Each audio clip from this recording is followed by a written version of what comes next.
Trời ơi. Ui thiết đây, luôn mong. Thông. Trời mà ra nha. Bỏng đuôi. Thông à. Em.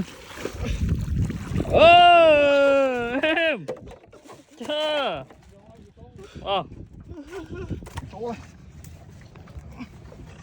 Đã thử con dốc à. Sao khá thế này. Ui tay lơ lên gì đó. Bỏng tiếng.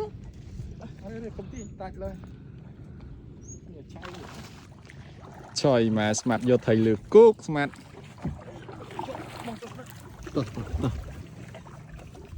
Tí nhé, tí không mục.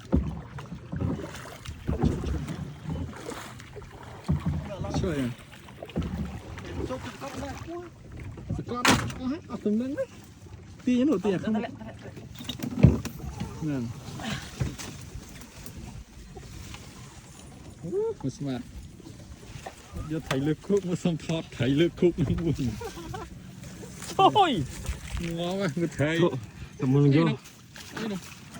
Liên làm tốt lên.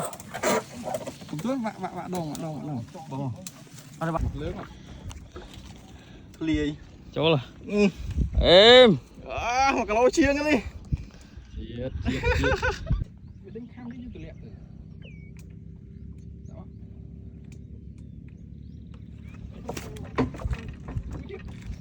Trời ơi. Đã hơi bông.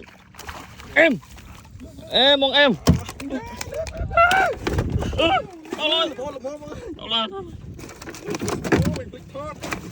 Em mong em.